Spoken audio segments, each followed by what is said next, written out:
شادی کی تقریب میں ایک پرانی جاننے والی خاتون ملی، اس سے الیک سلیک ہوئی اور میں اس کے قریب ہی بیٹھ گئی۔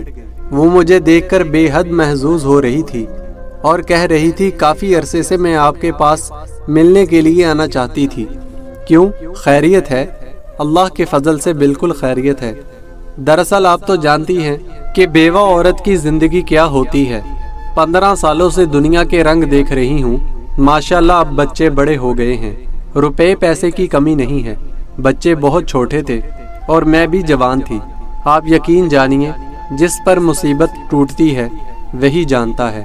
میرے ماشاءاللہ 3 بھائی، 1 بہن اور بیوہ ماں ہیں۔ ماں کی دلجوئی مجھے حوصلہ دیتی ہے، مگر اتنے نزدیکی رشتہ دار ہیں، وہ ذرا بھر پرواہ نہیں کرتے کہ یہ بیوہ ہو گئی ہے، بے آسرا ہے، اس کی مدد کر دے۔ خاوند گھر کی چھت ہوتا ہے اور گھر سے چھت گر جائے تو جان لے ایک عورت کا کیا حال ہوتا ہے۔ ہمارا معاشرہ صرف چڑھتے سورج کی پوجا کرتا ہے۔ میں نے بچوں کی خاطر دوسری شادی نہیں کی، ایک لحاظ سے اچھا ہی کیا ہے، ورنہ آج میرے بچے ماشاءاللہ پڑھ لکھ کر اچھے عہدوں پر فائز نہ ہوتے۔ ایک بیٹا ہے اور ایک بیٹی۔ اب ان کی شادیوں کا وقت آ گیا ہے۔ جب میں بہت پریشان تھی اور چاہتی تھی کہ میرے بہن بھائی میری مدد کریں، مگر مدد تو ایک طرف، وہ کبھی کبھی غیروں کی طرح ملتے تھے۔ آج بچے جب بڑے ہو گئے ہیں، میرا بیٹا سب کام بخوبی سنبھال رہا ہے، تو وہ گاہے بگاہے حال چال پوچھ لیتے ہیں۔ آپ کے پاس گھر ہو اور آسائشیں بھی ہوں تو میں کہوں گی وہ آسائشیں آپ کے دکھوں کو کم نہیں کر سکتی۔ دکھ انسان کو خود ہی جھیلنے پڑتے ہیں۔ میں نے اس کی گفتگو سنی تو جواب دیا، خدا کا شکر کریں ساری آسائشیں موجود تھی۔ اگر آپ کے پاس زندگی گزارنے کا کوئی ذریعہ نہ ہوتا تو آپ اندازہ نہیں کر سکتی کتنی مشکلات کا سامنا کرتی۔ ابھی تو سب کچھ موجود ہے آپ کے پاس، تو آپ کے چھوٹے موٹے کام بہن بھائی نہیں کرتے۔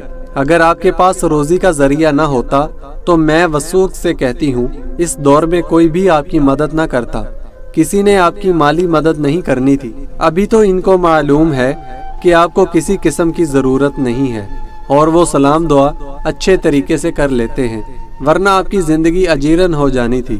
وہ دور اور تھا جب پڑوسی کو معلوم ہوتا تھا کہ ہمارا پڑوسی تکلیف میں ہے، اور پڑوسی ہونے کے ناطے وہ مدد بھی کرتا اور دلجوئی بھی۔